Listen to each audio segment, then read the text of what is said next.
सजा बताता है एक हल्की फुल्की चोट का, बिल्कुल मामूली सी चोट, ऐसी चोट जिसका असर या तो 5-7 मिनट के अंदर खत्म हो जाए या ज़्यादा से ज़्यादा 1-2 दिन के अंदर खत्म हो जाए।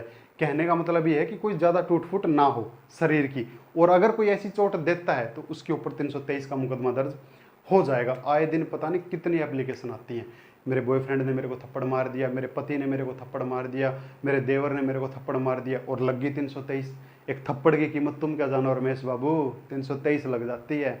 या फिर अगर किसी ने 319 के तहत अपराध किया है या फिर 321 के तहत अपराध किया है, तो इन दोनों की जो सजा मिलती है वो भी 323 के तहत मिलती है। अब 319 क्या होती है और 321 क्या होती है बहुत अच्छी तरह सिखा चुका हूँ, प्ले लिस्ट में जाइए, 319 और 321 बहुत सारे एग्जाम्पल भी दे रखे हैं, अच्छे से क्लियर कीजिए। लेकिन अगर मैं कुछ ही बताऊँ, साधारण भाषा में बताऊँ, 319 अगर किसी को हल्की फुल्की चोट दी है लेकिन जानबूझकर नहीं दी, 321 किसी को हल्की फुल्की चोट दी है लेकिन जानबूझकर दी है, बस इतना सी बात होती है। और इन दोनों की जो सजा होती है वो 323 के तहत होती है। लेकिन आज मैं आपको सजा तो बताऊंगा, सजा क्या मिलेगी तो 5 सेकंड का काम है।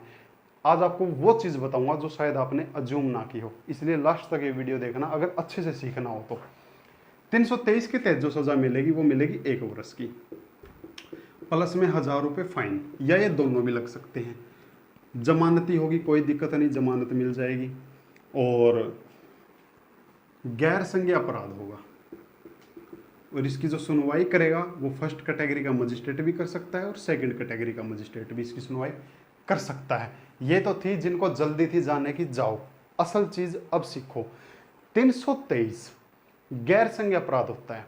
इसका मतलब ये है कि पुलिस को पकड़ने के लिए वारंट की आवश्यकता होती है।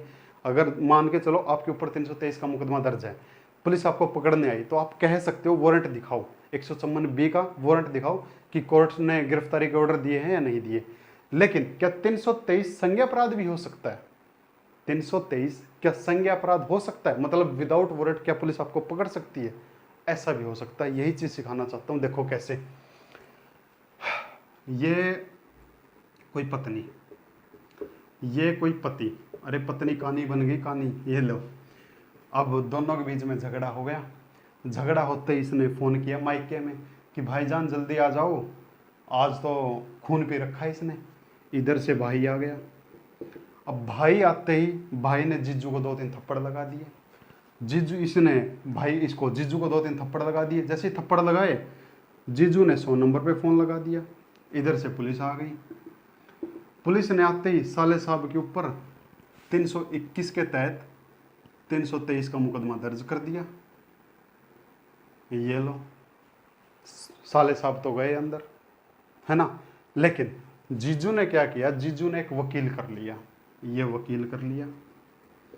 अब वकील साहब ने कोर्ट के अंदर दलीलें दी कि जज साहब, साले साहब ने मेरे क्लाइंट को 2-3 थप्पड़ मारे, बिल्कुल सही बात है 321 के तहत, और उसको 323 के तहत सजा भी मिलनी चाहिए, बहुत अच्छी बात है। लेकिन साले साहब ने मेरे क्लाइंट को जाते जाते धमकी भी दी कि अगर अगली बार मेरी दीदी के साथ झगड़ा किया तो अगली बार हाथ पैर भी तोड़ दिए जाएंगे। यानी कि कृपया करके 503 का मुकदमा भी दर्ज किया जाए। 503 और 506, 2 साल की सजा। एक थप्पड़ की कीमत तुम क्या जानो रमेश बाबू, फंसवा दिया ना साले साहब को। अब वकील साहब थोड़ा और जोर लगाते हुए कि जज साहब मेरे क्लाइंट को घर में घुस के मारा है साले साहब ने। अगर कोई घर में घुस के मारता है तो बहुत ही अच्छी बात होती है, 452, 7 साल की सजा। बेशक 1-2 थप्पड़ मारा हो, अगर आपके घर में घुस के मारा है, बेशक 1-2 थप्पड़ मारा हो, कोई दिक्कत नहीं, थप्पड़ तो मारा है। मैंने यही कहा ना, हल्की फुल्की चोट दी 323 लगवा दी। लेकिन अगर वही हल्की फुल्की चोट घर में घुस के दी, 452, 7 वर्ष की सजा। एक थप्पड़ की कीमत तुम क्या जानो रमेश बाबू। और अगर यही थप्पड़ रात को मारा है, किसी और के घर में घुसकर रात को मारा है, फिर वकील साहब ने दलील दी कि जज साहब रात को आए हैं साले साहब और रात को आके मेरे क्लाइंट को पिटा है, तो 458, 14 साल की सजा। एक हल्के फुल्के थप्पड़ की कीमत तुम क्या जानो रमेश बाबू, ये फंसवा दिया ना। देखो कहाँ 1 साल की सजा, कहाँ 14 साल की सजा। लेकिन जो चीज़ मैं आपको सिखाना चाहता हूँ वो ये नहीं, मैं ये सिखाना चाहता हूँ कि कब 323 संज्ञेय अपराध होगा। अगर 323 किसी ऐसी धारा के साथ लगती है जिसकी अपनी कोई सजा नहीं है। जैसे 319 की अपनी कोई सजा नहीं है, 321 की अपनी कोई सजा नहीं है। एक आईपीसी सेक्शन होता है 34 ये कहता है कि जैसे ये साले साहब है, साले साहब के साथ दो दोस्त और आ गए, यानी कि 2-3 लोगों की सेम इंटेंशन थी कि हमको सेम अपराध करना, सेम कांड करना है, तब 34 लग जाती है। तो इनके ऊपर 34 लगी, 34 के तहत इन तीनों के ऊपर 323 लगी। मेरे कहने का मतलब ये है, अगर 323 किसी ऐसी धारा के साथ लगती है जिसकी अपनी कोई सजा नहीं है, 34 की अपनी कोई सजा नहीं, 321 की अपनी कोई सजा नहीं, 319 की कोई सजा नहीं, तब तो होगा एक गैर संज्ञेय अपराध। लेकिन 323 किसी ऐसे सेक्शन के साथ लगता है जिसकी अपनी भी एक सजा है, जैसे 503, 506, 452, 458, इन्हीं के साथ तो लगी है, तब यह संज्ञेय अपराध हो जाएगा जी। ये देखो, और इस संज्ञा का मतलब क्या हुआ, पुलिस आपको विदाउट वारंट भी पकड़ सकती है। कुछ कुछ पल्ले पड़ी या नहीं पड़ी, कह रहा था ना कि कुछ अलग चीज सिखाऊंगा। अब और देखो वकील साहब का कमाल, वकील साहब ने फिर एक दलील दी कि जज साहब, बहन भाई ने मिलके पहले से प्लानिंग बना रखी थी मेरे क्लाइंट को पिटने की। अच्छा, 120 भी ये लो षड्यंत्र की सजा, अब और फंसवा दिया। एक थप्पड़ की कीमत।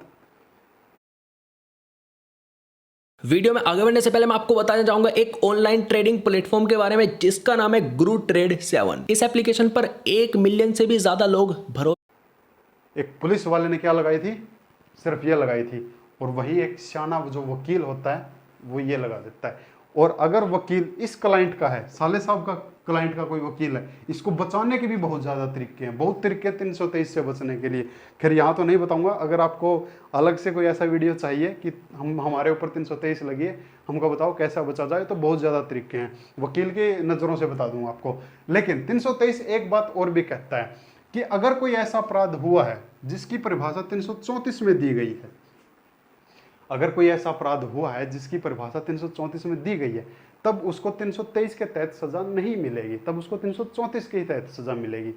अब ये 334 क्या होता है? 334 ये होता है कि अगर किसी ने हल्का फुल्का तो मारा किसी को, अगर किसी ने किसी को हल्का फुल्का मारा, जैसे मैं वो टीचर वाला एग्जाम्पल देता हूँ आपको मैं। देखो ये चीज़ समझ में आई, संज्ञेय और गैर संज्ञेय, सिर्फ ये चीज़ सिखाना चाहता था। और हाँ एक चीज़ और, जैसे यहाँ पर जमानत लिख रखा ना मैंने, अगर ओनली 323 लगती है या किसी ऐसी धारा के साथ लगती है जिसका अपना कोई सजा नहीं है, तब तो होगी जमानती।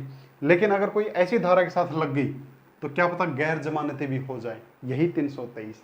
और हाँ, वकील साहब लगवाना